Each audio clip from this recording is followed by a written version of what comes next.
Գյուրջան Կասկադ, ցանկացած համեմատություն մեր օգտին է։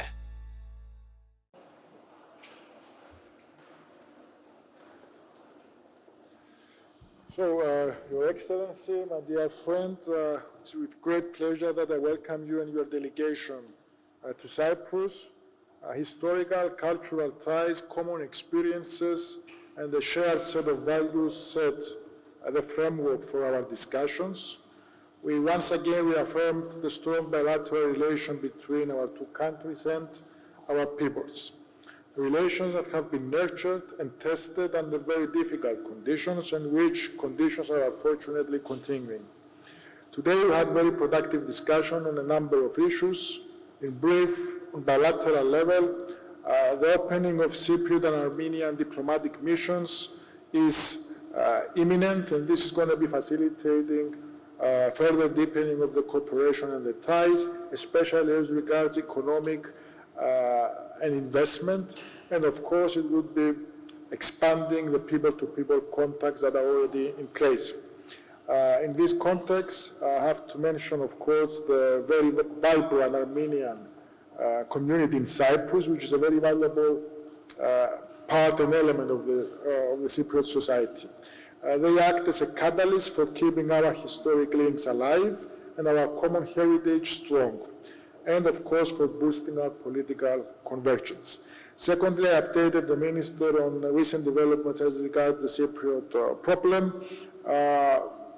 Suffices to say that the Republic of Cyprus is extremely grateful for the principled position that Armenia has been consistently adopting as regards the Cyprus problem, a position that is founded on international law and on the UN Security Council framework. Of course, we reaffirmed the Republic's position that Armenia is a friendly country, an allied country that is being tested, and you have our full and unconditional support. It's a position, again, of principle. It's a position founded on the values of the international community. Respect for sovereignty and territorial integrity are not options, they are obligations for everyone and in all conditions and circumstances.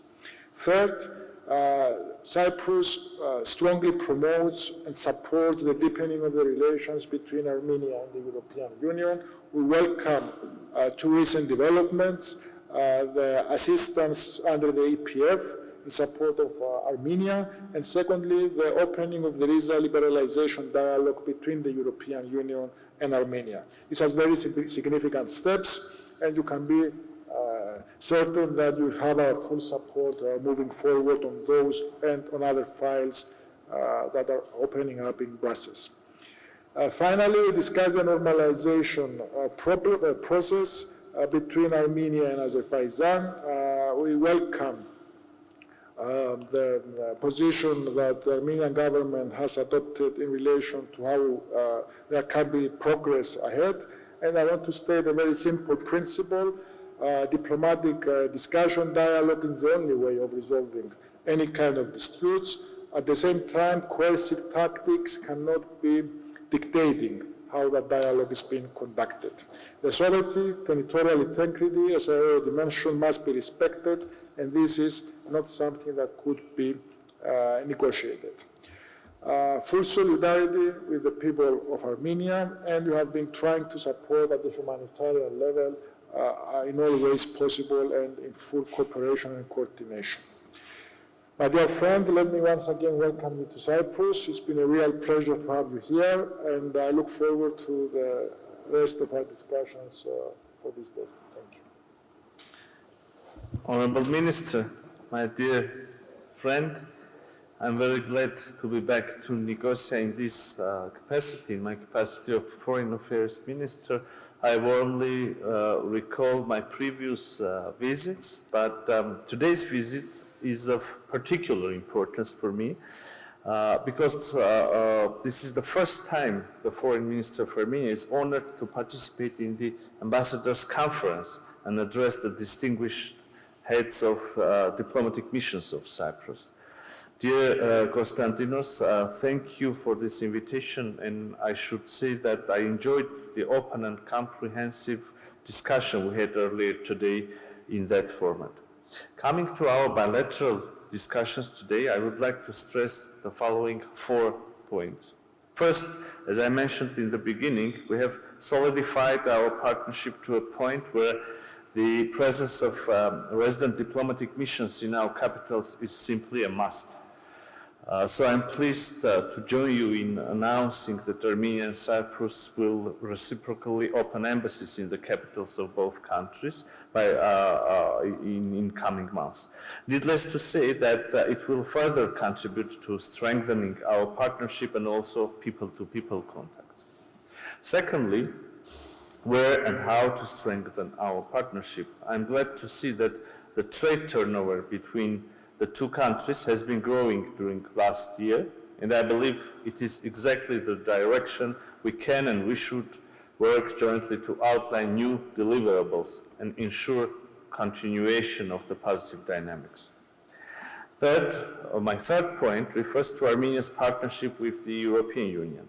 In fact, this is my first visit to a member state of the European Union after the milestone decisions were taken by the EU Council, namely on launching the visa liberalization dialogue with Armenia and providing assistance to our country under European Peace Facility.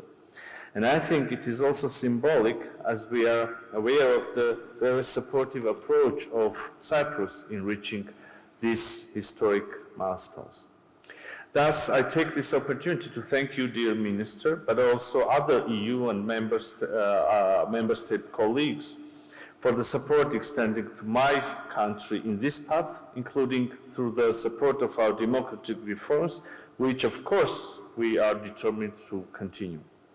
The 2 decisions taken by the EU Council will further bring literally Armenia's citizens closer to the EU and vice versa, but also contribute to building Armenia's resilience and hence regional stability. In parallel, we still have other new items on the agenda while we work on the prospects for the new enhanced Armenia-EU partnership agenda. And finally, the 4th point, we have discussed today also the regional developments and overall situation around our countries. It is obvious that our partnership, friendship, and cooperation has become even stronger due to the need to overcome common challenges. We have been closely cooperating, and we will do so as long as there are pending issues, including of humanitarian nature, following the conflict and difficulties our people have been facing. We appreciate the assistance Cyprus has provided to Armenian people forcibly displaced from Nagorno-Karabakh. Dear colleagues, as we have proven with our actions, Armenia is committed to peace and stability. In this regard, we have always expressed solidarity with the Republic of Cyprus, supporting its efforts to find a just and lasting solution to the Cyprus problem in line with relevant UN Security Council resolutions and international law. Our commitment is also reflected in the vision of establishing durable peace in our immediate neighborhood, the Southern Caucasus. Thus, dear attendees, I briefed my counterpart on the most recent discussions, including on the importance of signing the peace treaty with Azerbaijan, stipulating the mutual recognition of territorial integrity based on the 1991 Alma-Ata Declaration, as well as importance of ensuring the continuity of the delimitation process on the basis of the same declaration and thus the 1991 borderline.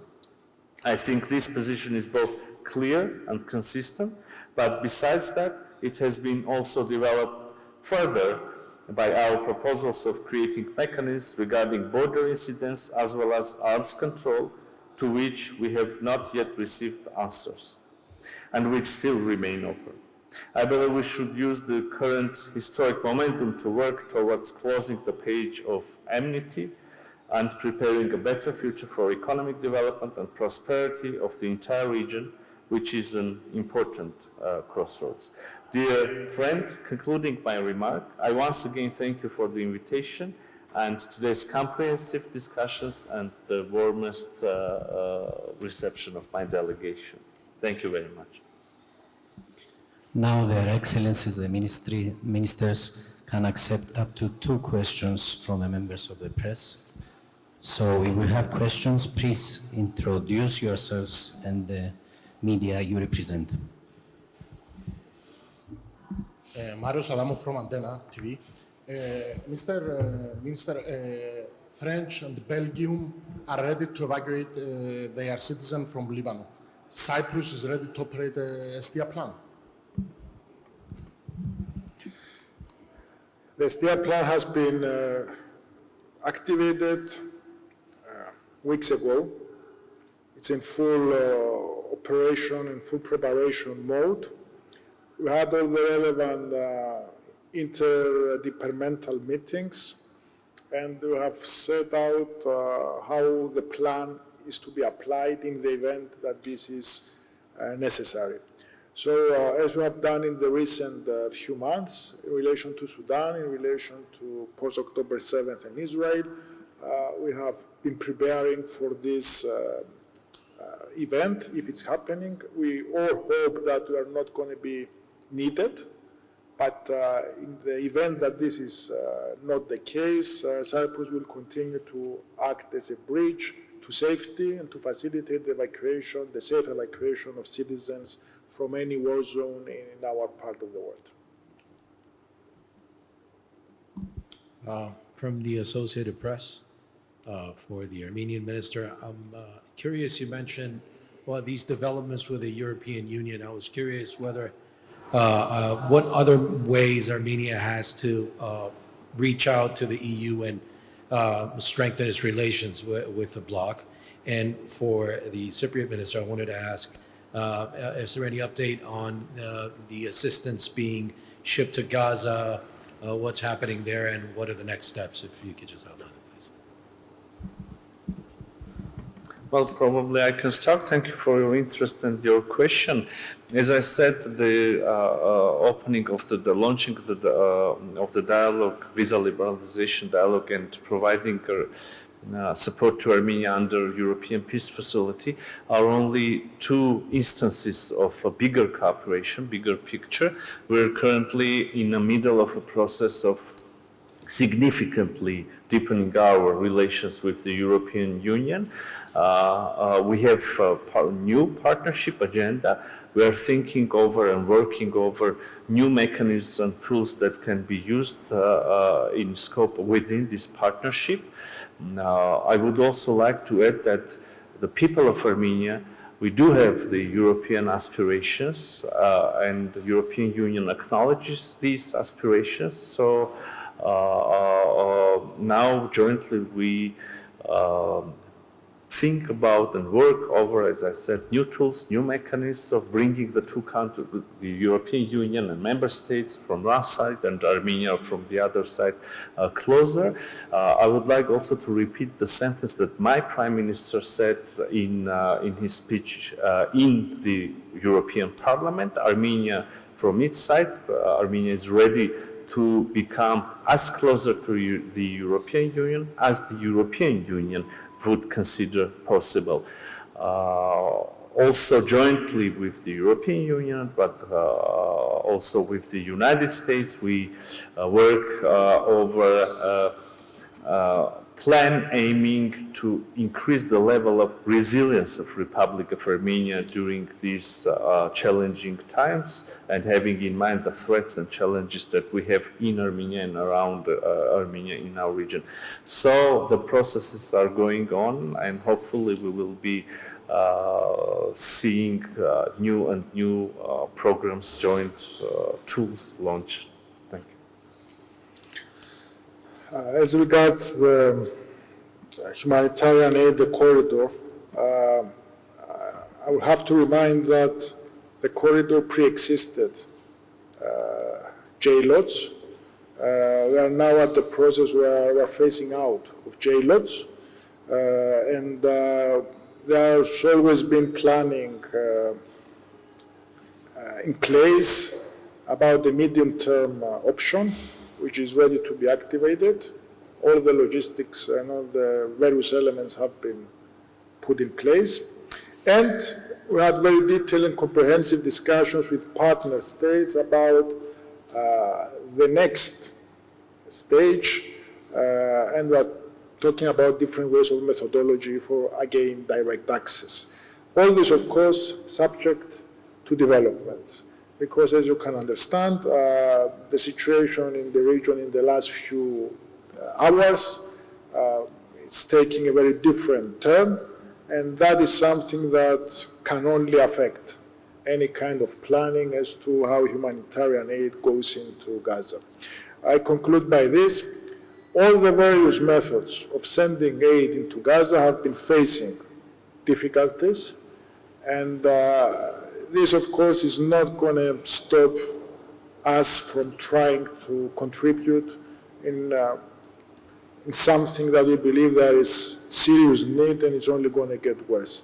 Always subject to what's happening on the ground, of course. Thank you. That's it.